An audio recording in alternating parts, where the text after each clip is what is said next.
Topic I've called A Tale of Two Nobels. Apologies to Charles Dickens. Liu Xiaobo won the Peace Prize in 2010. Moyen, the Literature Prize in 2012. As you know, Moyen's real name is Guan Moye, which you may know as well. Both born, as Clay just told you, in the year 1955, which means they both shuyang, they're both sheep. You can infer from that what you like.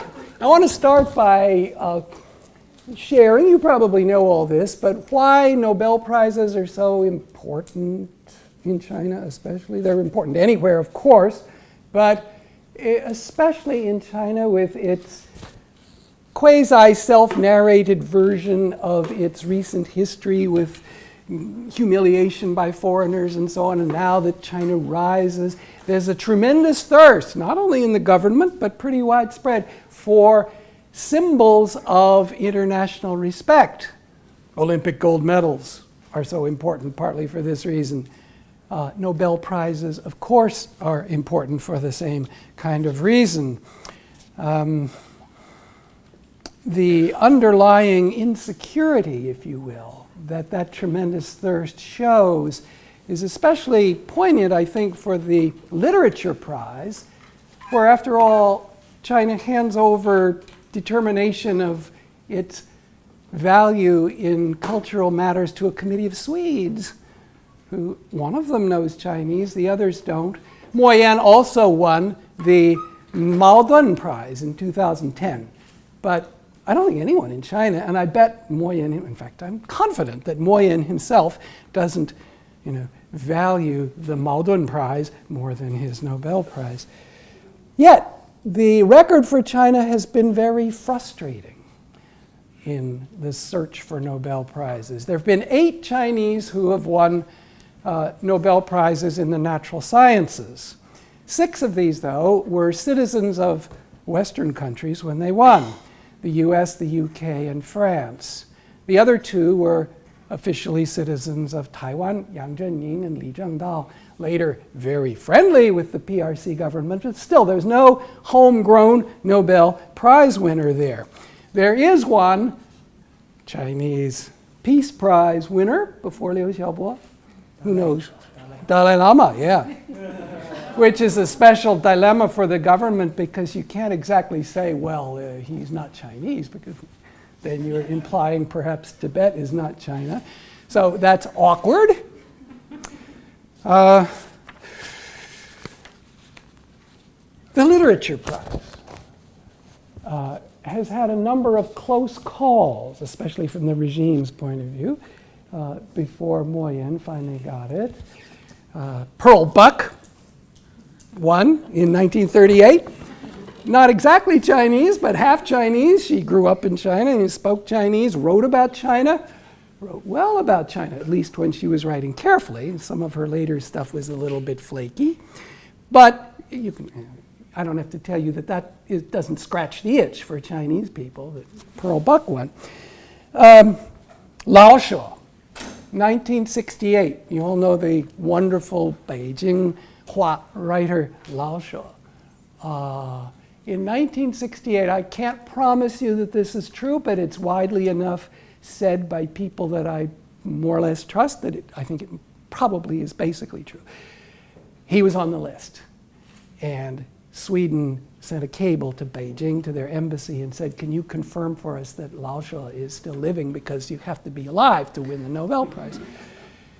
And the embassy couldn't confirm it, and so he didn't get the prize. And it's good they didn't confirm it, because in fact he had died 2 years before, committed suicide at the hands of Red Guard persecution.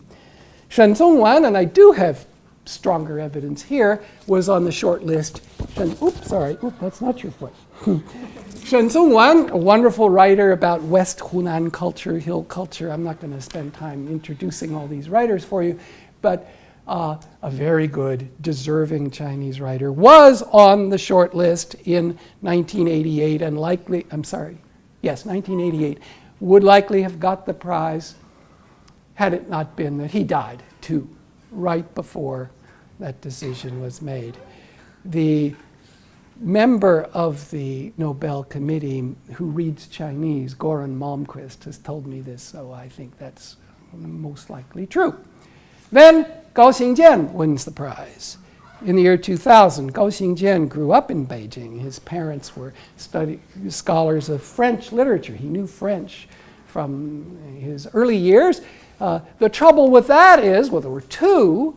One is that in the year 2000, he'd already moved to France and officially become a French citizen. The other was, from the government's point of view, that he roundly denounced the government. And I won't go into the details there. But that, for a lot of Chinese people, and especially for the official circles, also was not satisfying as a Nobel Prize winner. The official media at the time said this about Gao Xingjian's prize, that the Nobel Selection Committee had lost authority, quote unquote, and was, and I quote, a small clique of so-called literary experts who harbor extremely unhelpful attitudes towards the Chinese people. So, finally, after all of these frustrations and near misses, we do have these homegrown and unequivocal Nobel Prize winners, Liu Xiaobo in 2010 and Moyen in 2012. As Clay just told you, Liu Xiaobo's prize probably was mostly a consequence of his sponsorship of this Citizens Manifesto called Charter 08. He was not an original drafter of it. And I know this because he and the other drafters dragooned me into being, I got to start translating that document before it was out. And 2 or 3 months in advance, they were sending me drafts and redrafts. And Liu Xiaobo near the end was calling up and saying, change this, take out mention of the Falun Gong, add this, don't do that. And I finally stopped. I said, no more changes, not because I was stubborn, but because 303 had already signed it in Beijing, and here he was ad-libbing for them. I thought, have you checked with the other 303 about this? And no, of course he couldn't. There was big time pressure, so I said, no, I'm not going to change that. So if you read those documents carefully, you'll note that my official English translation and their announced official Chinese version differ in certain ways. I got some flack on the internet for that. You know, Perry-Link can't translate and stuff because look, this is left out. But that was on purpose. We had two sort of different versions. I'm digressing. I don't want to go way into that. Anyway, Charter 08, if you've read it, you'll see it's more or less a motherhood and apple pie kind of statement. There's nothing inflammatory or radical, and certainly nothing violent in it. It calls for human rights and constitutional government and elections and protection of the environment and a more rational banking system, and it's pretty long and very reasonable. The one point that's stuck in the craw of the government, I'm pretty sure, is the end to the one-party system. He didn't say abolish the Communist Party of China, but end the one-party monopoly on power of the Communist Party of China. Whether or not my speculation is correct, he was, of course, detained and then arrested officially 6 months later and then sentenced officially 6 months after that on Christmas Day in 2009, sentenced to 11 years in prison. That shock, I think, is what got him the prize. That's ironic, huh? In a sense, the party gave him the prize by doing that.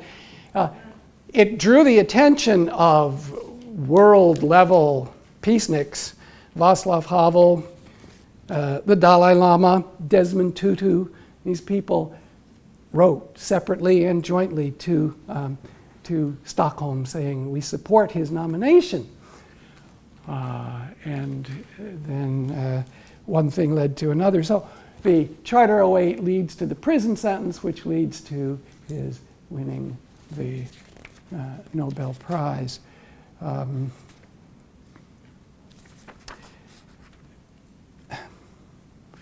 I went to Stockholm and translated for some of his friends and so on. And at the banquet sat next to a woman who was one of the only 5 people on this Nobel committee. And so, of course, I asked her the obvious question, how come you picked Liu Xiaobo and stuff? And she didn't tell me all of the stuff I just speculated to you. But she did say they had been considering for about 2 decades various Chinese dissidents, so-called, and this year it just seemed right. And in that phrase, I infer that it was this sentence and the support of the world-renowned peace advocates that tipped the balance. Anyway, the Chinese government was very angry at that. Even before the announcement, when it was rumored that he was on the list, they sent people to Stockholm to warn the Swedes, you better not do this or else. And that didn't work. The distinction between the Nobel Committee and the Swedish government, I think, was lost on an authoritarian government who figures we're in charge of everything. You probably are too. But the Nobel Committee is independent of the Swedish government. Then there were celebrations in Chinese cities among Liu Xiaobo's friends when the news spread. Just at the conference, where's our Princeton conferencee? Just at our conference, I was sitting next to a guy from Beishida. And I said, what did you think at the Beishida campus when you heard this news? And he said, oh, we all, 传话. We talked to each other, but kept it under a lid. But some of them didn't. They went to parties. The police were ordered to come in and dasan the parties. And then, of course, Liu Xiaobo's spouse, Liu Xia, was put under house arrest, where she remains to this day. And the Chinese government urged the embassies in Oslo of other countries not to attend. And about a third of them, about 18 of them, didn't attend. And 42 or 43 or something didn't listen and did come. Now, this harsh reaction from the Chinese government is a little bit well, it's overblown for several reasons, but partly because I think it wasn't the purpose of the committee to offend them. In the speech where the prize was given to the empty chair that Liu Xiaobo would have been in, Thorbjörn Jagland, pardon my Swedish, gave this speech, said this about offending China. We can, to a certain degree, say that China, with its 1.3 billion people, is carrying mankind's fate on its shoulders. China must be prepared for criticism and regarded as positive, as an opportunity for improvement, not negative criticism. I don't know about Ha. I think he meant this. He went on to say, many Americans were opposed to the award of the Nobel Peace Prize to Martin Luther King in 1964. Looking back, we can see that the USA grew stronger when the African American people obtained their rights. I think he's, partly serious there. He's saying, this is a 善意的规劝. We're trying to help you be better, right? Anyway, 2 years later, Moyen does get this prize, and there's been, of course, a lot of speculation that I can't prove one way or another, that this too was a sort of an olive branch or a mollification to the Chinese government on behalf of Scandinavia. We know we offended you in giving it to Liu Xiaobo. We didn't mean, well, our purpose wasn't to offend you, and so this helped Moyen to be able to get the prize. Don't write it down that I said that that's true. I don't know that that's true. It does make sense to me, though. It makes considerable sense. For one thing, because I think on purely literary criteria, it was sort of an odd choice. It was rumored in advance that the Japanese writer Haruki Murakami was also on the list. And even on a Chinese list of writers. We can all have our different opinions, but he wouldn't be my number one. And so it's reasonable to speculate that this too was a quid pro quo sort of thing.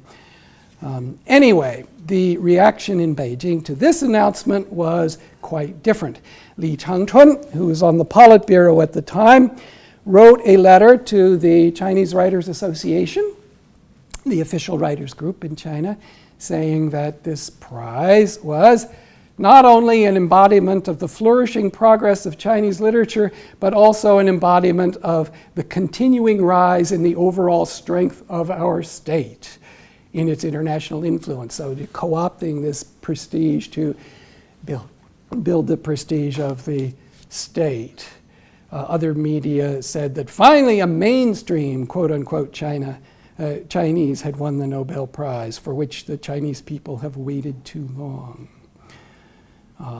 No one in the official press noted the irony that the people who'd made this wonderful decision just 2 years ago were, and I quote again, a small clique of so-called literary experts who had harbored extremely unhelpful attitudes. At the same time, local officials in Shandong, where Moyen is from, set up a big tourist bonanza site called the Moyen Culture Experience Zone that cost, according to press reports, $110 million equivalent. I don't think that's entirely a political response there. That's obviously partly a commercial response as well, in a way to lao qian from this unexpected bonanza. But, as you probably know, very quickly on the internet, there were criticisms of the giving of the prize to Moyen from what we loosely call netizens. I'll review for you what the three main criticisms that I noticed are. One is that, and these are all criticisms of Moyen's political stances that he has taken. In October 2009, Moyen, who is a vice president of the Chinese Writers Association, went to the Frankfurt Book Fair and read an officially vetted speech, which was innocuous enough, I guess. But then things came to a head when Dai Qing and Bei Ling, two sort of dissident or quasi-dissident writers, also came to the fair, and the Chinese delegation, on orders, apparently left. And Moyen left. And the press grabbed him and say, "Why are you leaving?" And he said, truthfully, I think, that I had no choice. Well, maybe that's not truthful. I mean, it's true that he had a pressure on him, and we can sympathize with that. But anyway, he was roasted on the internet for having done that.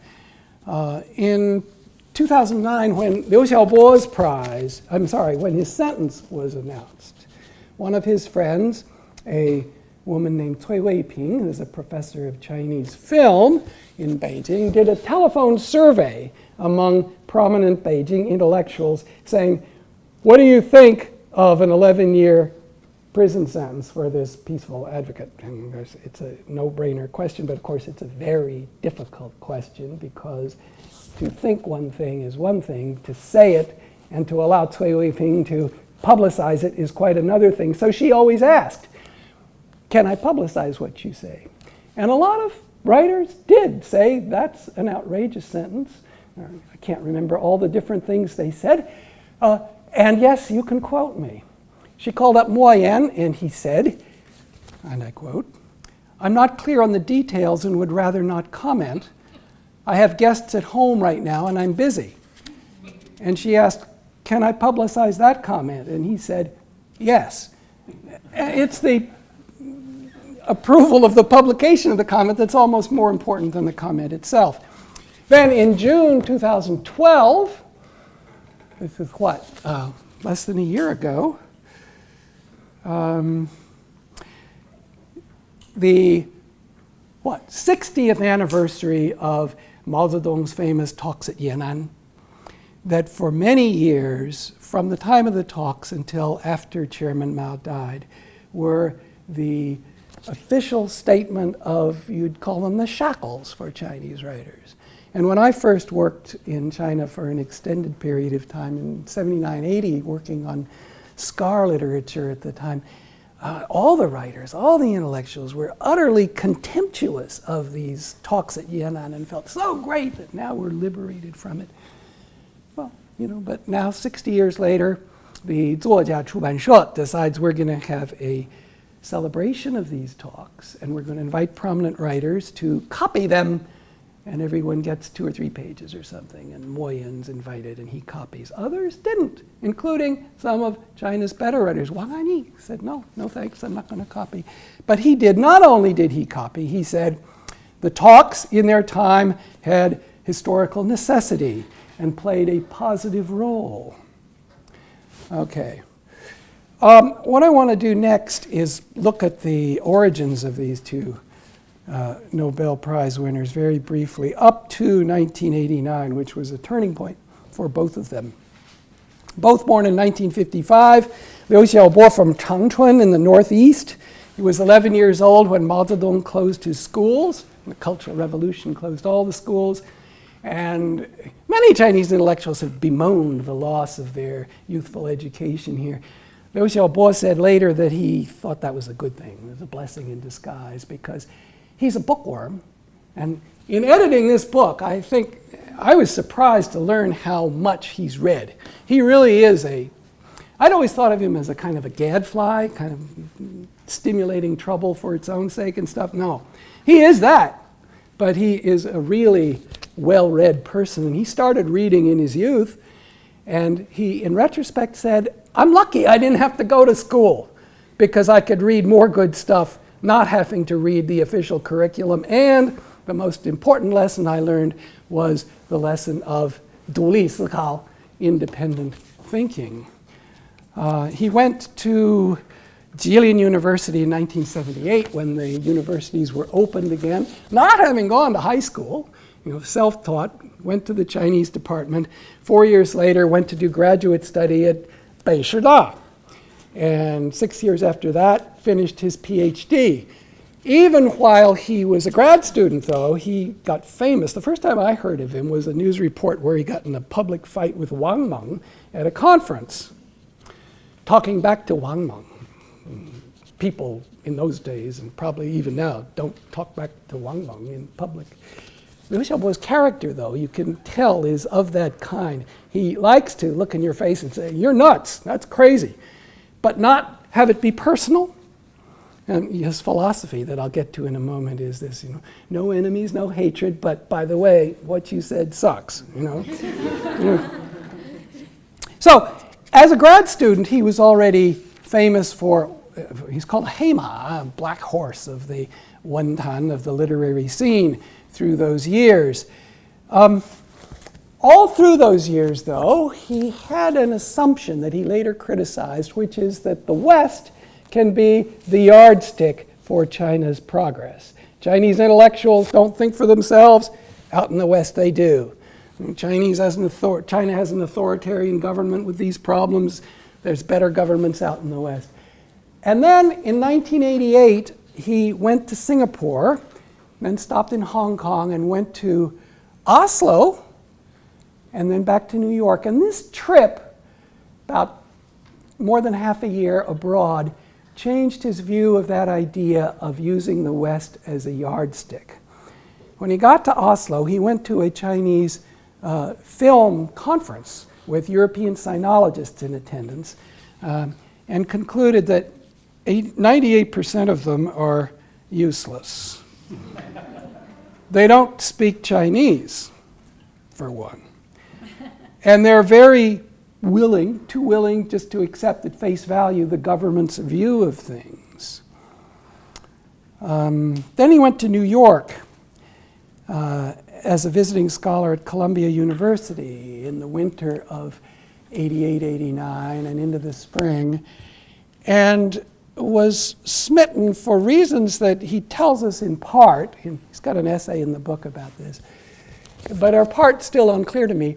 He had kind of a transcendent streak came out in him. He went to the Metropolitan Museum of Art, and he saw these great works of art. And he started to worry about the incompleteness of the individual person. And he was critical of the great Chinese writer Lu Xun for the first time. Lu Xun, who has such a penetrating, acid comment on Chinese society and politics and even national character, but according to Liu Xiaobo, staring at the emptiness of the grave, even Lu Xun doesn't know what to do and backs off. And if you read Lu Xun's Yecao, he's got a point about that. But Liu Xiaobo was suddenly smitten by this kind of level of things, and then he learned about problems in the West, the energy crisis, environmental imbalance, nuclear disarmament, and what he called the addiction to pleasure and commercialization. And the long and the short of it was that he no longer saw this Western yardstick as the way to measure human progress. And he said explicitly, now I have to do two kinds of critiques at once. I have to use that same Western yardstick to measure China's struggles to get out of its predicaments, but at the same time, use my own intelligence to critique the whole Western thing and problems. And he said he felt very humble. And here he is, this quasi-famous intellectual already, but felt like a worm at the bottom of a well. He had to start over, he said. Okay, I'm going to leave him there. I'm going to pick up Mo Yan for a moment. Born in 1955 in Shandong County, Shandong Province, Gaomi Xian. He says that he had a very stern father who kept him intimidated and depressed. You can speculate on your own and on how that may or may not have formed his attitude toward authority later. Went to school for 5 years until the schools were closed for him too as well, and then went to work as a niutong, watching cattle. Age 19, worked in a cottonseed oil plant, and later joined the Army, 1976, and stayed in the Army until 1997, for which we should not blame him. As you probably know, in that era in China, you're stuck in your little village in Gaomixian, a poor village and stuff. How can you get out? How can you develop? How can you get anywhere?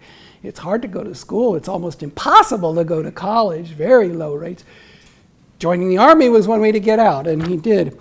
All through this, though, ramshackle youth, he tells us, and I'm sure it's true, that he loved stories. He loved to listen to them. He loved to tell them. My feeling about his writing is that that's really the heart of it for him. He's a storyteller. He loves to tell stories, and he's good at it. The Nobel Prize Committee attributes influences on him from Faulkner and Gabriel Marquez and so on, but I think that's more Westerners kind of wishing that we had these influences. I don't really think he read much of those. And if you read his Nobel acceptance speech carefully, it actually says, well, 不认真看那些. 不认真 is the key word. Where did his literary roots, inspiration come from? From out of the earth of Shandong, storytelling. And to the extent that they were literary, I see them in Liao Zhai Zhi, those ghost stories. The Nobel Committee talks about hallucinatory realism, where you're in an ordinary realist situation and suddenly a ghost walks in or a tree goes on fire and stuff, and that must be from Faulkner or Marquez. No, I think it comes from things like Liao Zhai Zhi or Shui Hu Zhuan, which is also about Shandong, his local area. Anyway, I'm not going to go into all that right now. He made his name, did Mo Yan, in the 80s for a series of novelettes that went under the general title of Hong Gao Liang, Red Sorghum, that later Zhang Yimou, the famous filmmaker, made into a prize-winning film. That really was a contribution. And at that time, Mo Yan and Liu Xiaobo they didn't know each other well, but they're certainly intellectually and culturally more or less on the same page. And I'm going to read you from an essay that Liu Xiaobo wrote in 2004 about Mo Yan's work, Hong Gao Liang. He said, "It drew freely upon the themes of raw sexuality and adultery. Its theme song, Sister, Be Gutsy, Go Forward, was an unbridled endorsement of the primitive vitality of lust. Against the backdrop of fire-red sorghum in desolate northwestern China, under the broad blue sky and in full view of the bright sun, bandits violently abduct village women.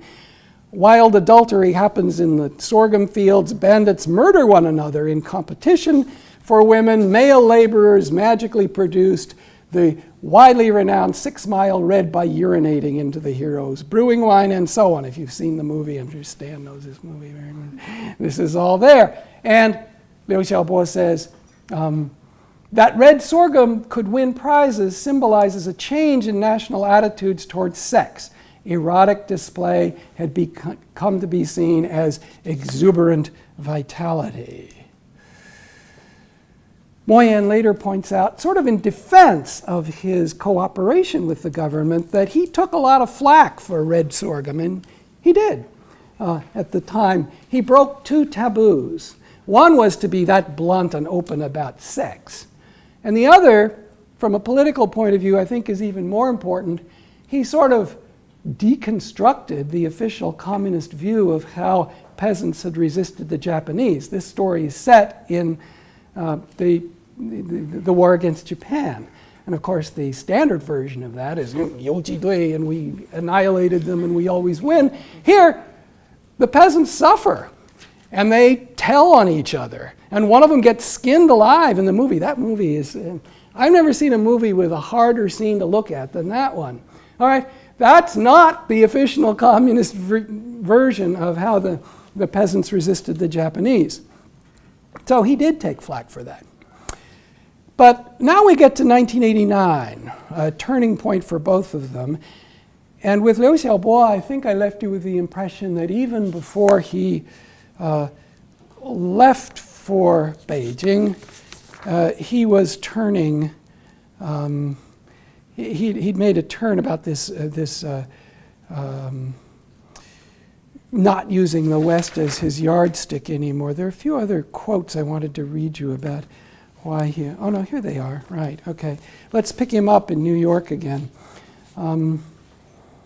By the way, he said at his trial that the first line of his self-statement at his trial was, June 1989 has been the major turning point in my life. So this isn't just my analysis, it's his. In April in New York, as the demonstrators in Beijing were getting more visible on the TV screens, and not just in Beijing, of course, every Chinese provincial capital at the time had demonstrations, not as well known, but they were there. He said, I hope that I'm not the type of person who, standing at the doorway to hell, strikes an heroic pose and then starts frowning in indecision. So he gets on an airplane, goes to Beijing, goes to the square, talks with the students, and on June 2nd, 2 days before the massacre, writes a June 2nd hunger strike declaration with 3 other of his intellectual friends who were at the square. And he writes this in the statement: we must begin to build democracy in China in a spirit of tolerance and with conscious cooperation. A democratic society is built not on hatred and enmity.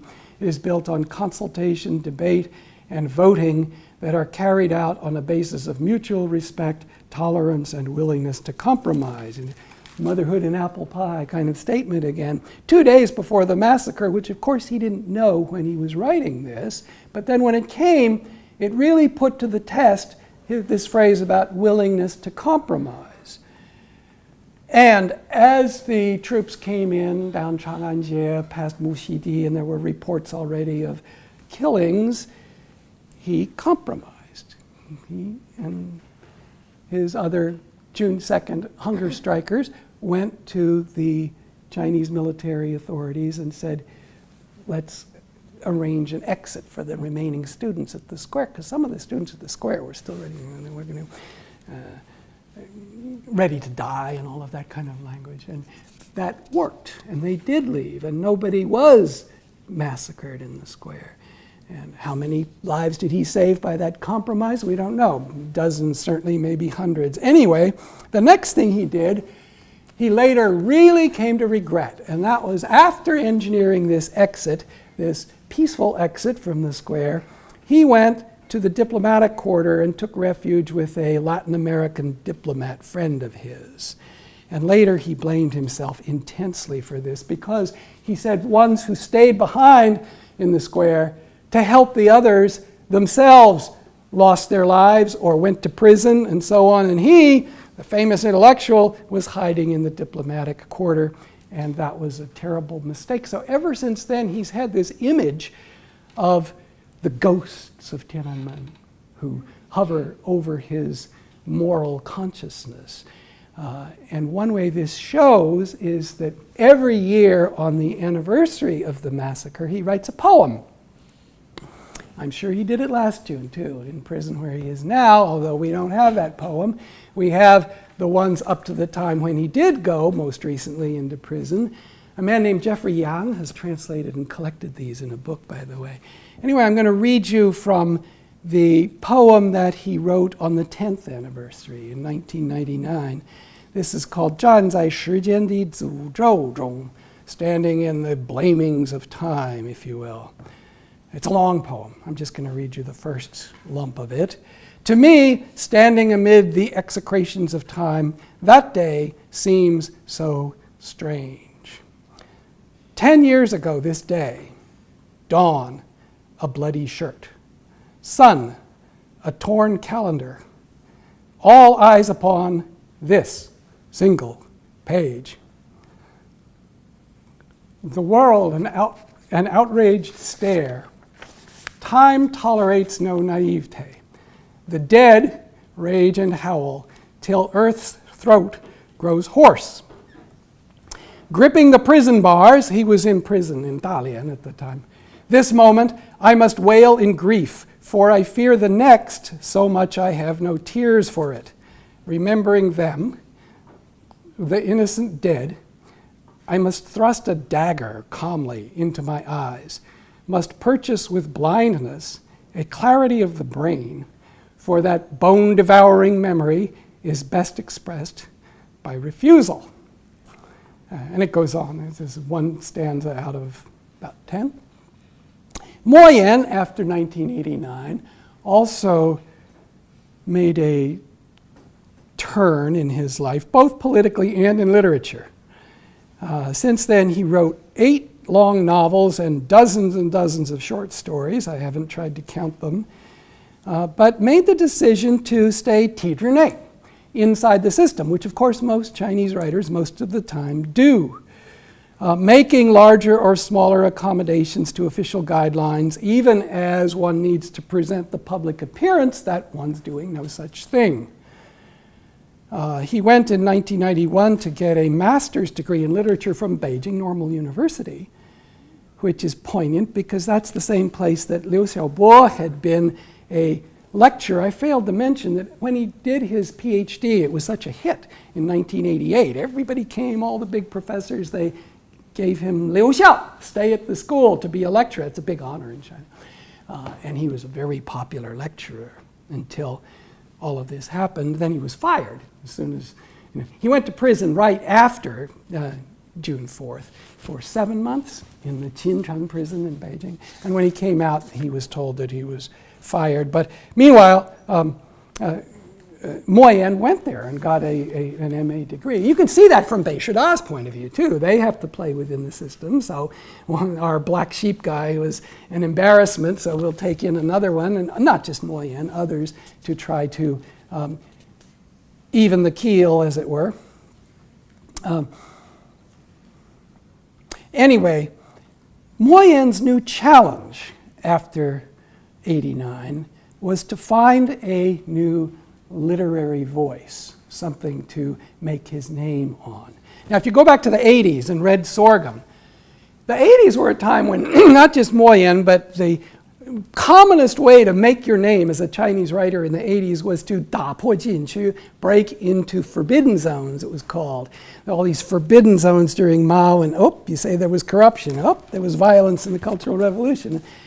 If you dare to be the first to say that, you get on the map. Well, Hong Gaoliang, as I told you a moment ago, broke into 2 forbidden zones, one about sex and one about truth-telling about the War of Resistance. But after 89, it was harder to go that route. Because, for one, all of the obvious forbidden zones had already been broken into, and the ones that were left were really untouchable. Things like Falun Gong or Tibet or the private lives of top leaders and things that people talk about informally, but you couldn't do that. So that is not something you could do. So I don't know this personally, but my speculation is that he looked for another way to find a literary cutting edge. And what he found was this sort of semi-Rabelaisian focus on the least common denominator levels of human behavior and experience: eating, excreting, fighting, screaming, bleeding, sweating, fornicating, and bullying, conniving, betraying. I just called it Rabelaisian. I don't think it's as optimistic as Rabelais. Rabelais sort of got this sprightliness in his writing of the bottom level. Moyen, he's a good storyteller, but he just cranks this stuff out and people like to read it. And that was going to be his new, and has been, his new literary voice. Requiring him, though, to make a couple of compromises. Compromises that Liu Xiaobo clearly doesn't make. Here they're almost polar opposites. One is that when you write about all of these least common denominator, ugly aspects of human nature and so on, you keep it at a local level. All the bullies, all the oppression, corruption is at a local level. If you've read his book, The Garlic Ballads, where he clearly sympathizes with ordinary people who are suffering from oppression and bullying and so on by the higher ups, it's the local party guys that are doing it. He doesn't ask the question, does it go to the top? And he doesn't ask the question, is this a systemic thing? Is it the system that's at fault, not just these bad apples? Whereas Liu Xiaobo is explicit about blaming the system, and not, by the way, blaming individuals.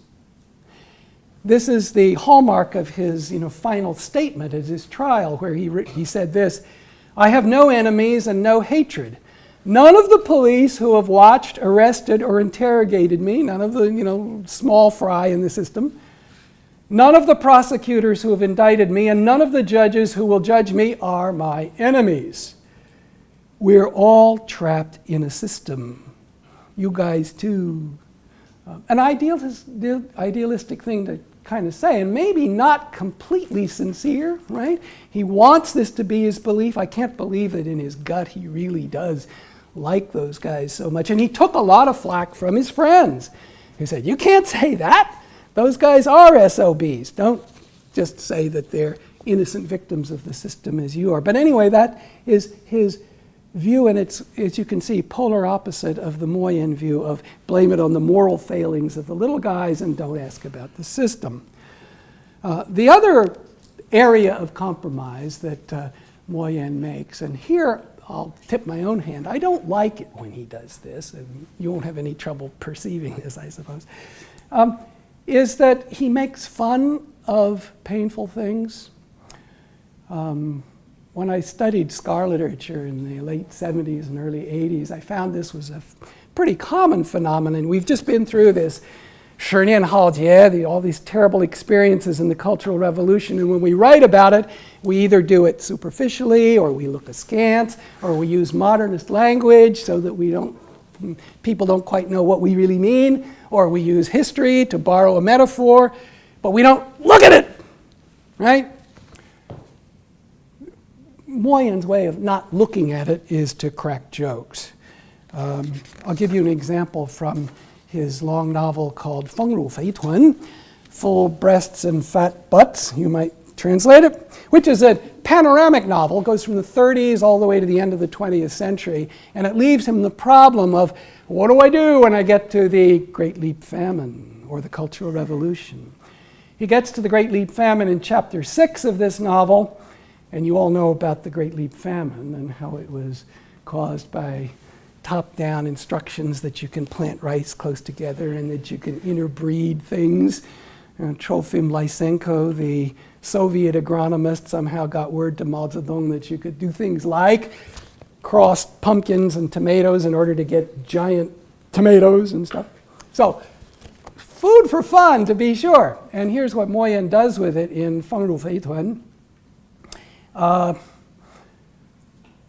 Cross a rabbit with a sheep, says one character. Why not?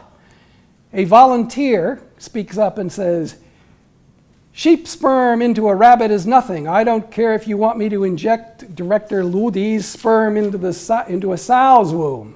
And then, next line in the novel, everybody broke up laughing. Meanwhile, this is explaining the Great Leap Famine when, 20 million or more people died of hunger, but that isn't there. One of the protagonists in this story needs to go get some goat's milk, and somebody goes out and buys goat's milk, and he gets it, and there's no comment there. Goat's milk? People are starving, and you write about the easy availability of goat's milk, while Moyen knows that that's a very painful, sensitive topic and chooses to deal it with this askance laughter reaction.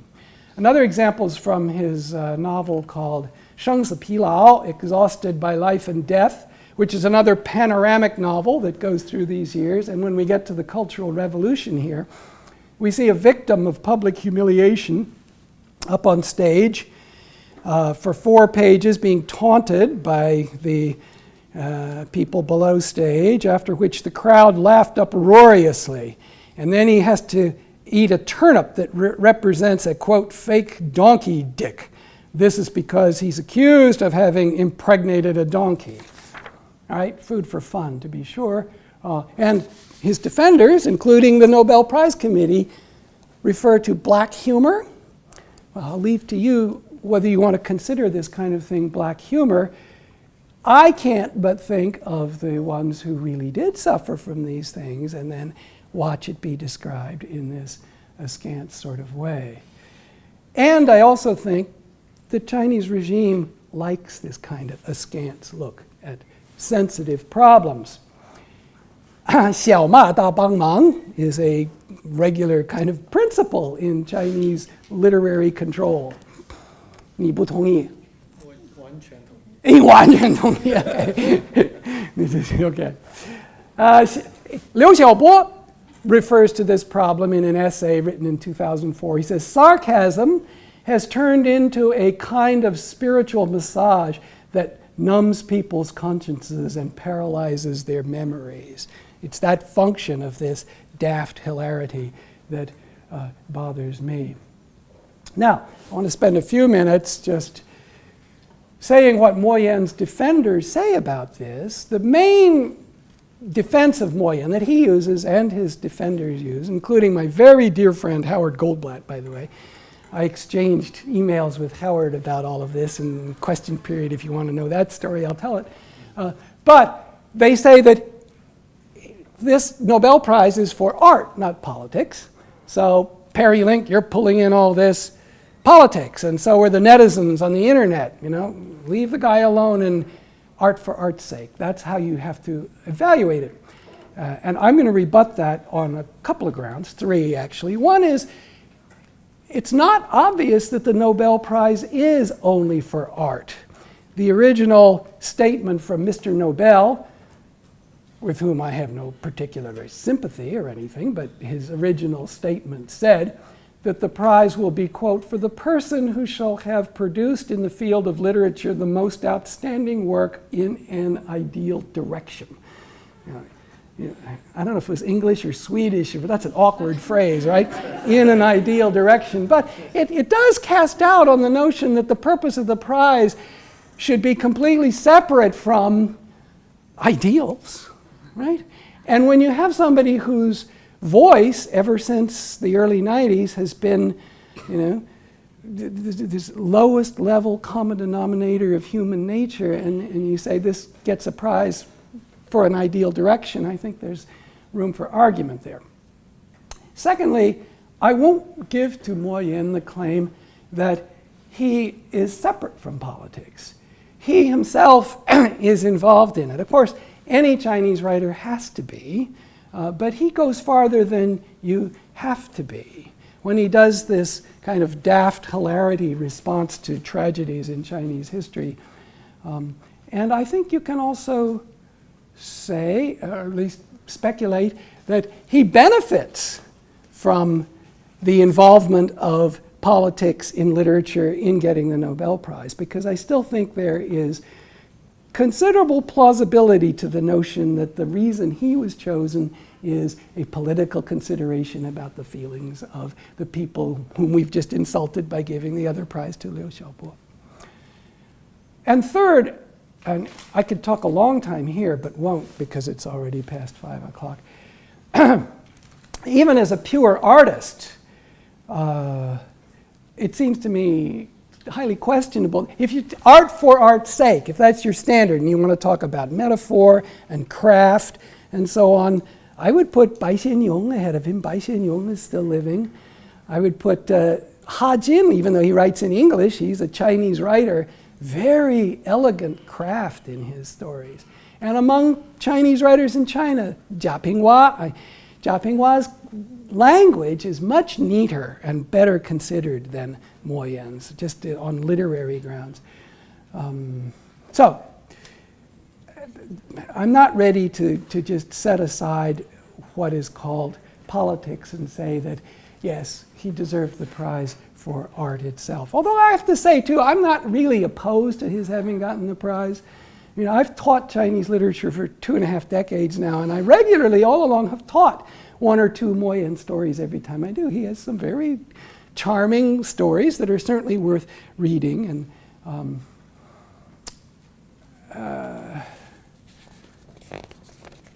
past 5, I'm going to cut to the quick here. One more, topic I want to just quickly address, and is I've argued that Moyen, after 89, turns a corner and consciously goes the route where he knows he'll have to make compromises, and he does. And I've sketched for you what I think the 2 main compromises he makes are. Now the question always comes up, well, do you blame him? I've said several times already that he's the norm for Chinese writers, for people inside the system. Most do make accommodations in order to stay within the system and do stuff. And I'm not ready to blame them for 2 reasons. One is I don't like what I call the armchair effect. And this hit me with considerable force when Clay introduced me, saying that I was one of the people that helped get Fang Lizhi and Li Shuxian into the US Embassy. And I brought them back out, and later George Bush invited them back in. That's a minor detail in the story. But when I got back to the US, I was especially irritated at responses from a lot of the young pro-democracy people who criticized Fang Lizhi for chickening out, going into the embassy. You could have been a hero. You could have been Tan Zitong, the late Qing reformer who said, all right, cut my head off, and they did, and then he's famous, he's Tan Zitong. I think it's wrong for people who sit in comfortable chairs like we have here at USC to look at the other side of the ocean and say, you should be a hero so that my aesthetic sensibilities are pleased more. I'm exaggerating now, but so I don't want to look at Moyen and say, you chicken, you should have done something else, on those grounds. And I said a moment ago I had another reason. Yes, this is even more important, and I'll let Liu Xiaobo make this point for me. People who stay inside the system and make their accommodations in order to push things forward inside the system sometimes do a lot of good. Sometimes, according to Liu Xiaobo, they are hypocritical in that. They say, no, I'm working hard inside the system, but really they're having a good time profiteering inside the system. But set those aside, some do. And I personally, and I'd rather not name names here, but I guess I will later if you turn off the camera. I know people inside the system in China who, in their thinking, are right about where Liu Xiaobo is. But they stay inside the system because they feel, and I think they're right for them, they can do more there.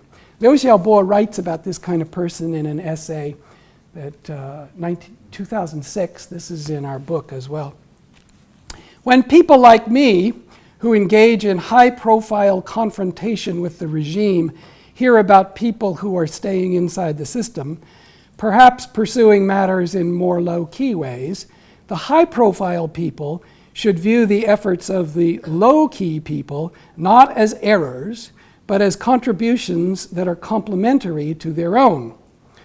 The decision by one person to pay a heavy price for the ideals he or she has chosen to pursue is insufficient grounds to demand that any other person make a similar sacrifice. Now, the obvious question here is, would Liu Xiaobo say that Moyen is this kind? I think not. He's not saying that kind of compromise, the kind that picks up the phone and says, no, I'm not going to comment, I have guests at home, goodbye, is working maximally inside the system. But he knows other ones, and so do I, and probably you do too, for whom that's true. So for that reason, too, I'm not ready by any means to make a blanket indictment of people who compromise with the Chinese government.